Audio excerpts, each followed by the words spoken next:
السلام علیکم ورحمۃ اللہ وبرکاتہ۔ میں ہوں آپ کے ساتھ حکیم محمد دلاور حسین، اور آپ کو آپ کے اپنے یوٹیوب چینل حکمت اور کیمیا میں ویلکم کرتا ہوں۔ دوستو، امید کرتا ہوں کہ آپ تمام دوست خیریت عافیت سے ہوں گے، اور اللہ جل شانہ کے کرم سے اور نبی کریم مصطفیٰ صلی اللہ علیہ وسلم کی رحمت سے الحمدللہ میں بھی ٹھیک ٹھاک اور تندرست ہوں۔ دوستو، جو نسخہ میں آج آپ لوگوں کے لے کر آیا ہوں، یہ بھی اکثیر قوت بہ کا بہت ہی مجرب اور زبردست نسخہ ہے۔ یہ بھی ملک عبد الرحمن، جو کہ معروف بہت ہی مشہور حکیم تھے اور بہت بڑے کیمیاگر تھے، ان کی بیاض کا یہ بھی نسخہ ہے جو آپ لوگوں تک شیئر کرنے جا رہا ہوں۔ یقین جانیں، اس کو آپ بنائیں۔ یہ جو مرکب ہے، یہ برادہ تو آپ نے برادہ تانبا کا اور پارا کا اور ہڑتال ورقیہ کا مرکب ہے۔ آپ اس کو بنا کر استعمال کریں، انشاءاللہ تعالی العظیم یہ بہت فائدہ دے گا، کیونکہ کشتہ تانبا اکیلا بھی ہونا تو وہ بھی انسان کی زندگی کایا پلٹ نسخہ ہوتا ہے، کایا پلٹ۔ تو یہ تین چیزوں کا مرکب ہے، یہ بھی کایا پلٹ ہی نسخہ ہے، اور میں آپ کو بتاتا ہوں کہ اس کو بنانا کیسے ہے آپ نے اور استعمال کیسے کرنا ہے۔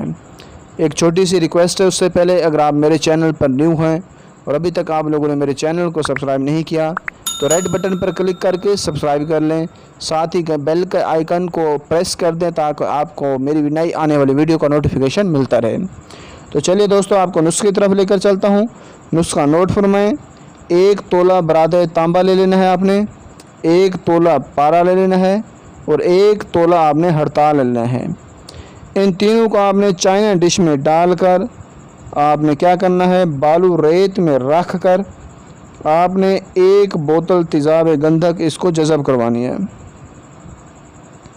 جب آپ جذب کروا لیں تو اس کو مزید آپ نے دھواں بند ہونے تک کیا کرنا ہے، آگ جاری رکھنی ہے، آگ دیتے رہنا ہے۔ آپ کو سفید براق کشتہ ملے گا، اس کا بالکل سفید کلر میں کشتہ ملے گا۔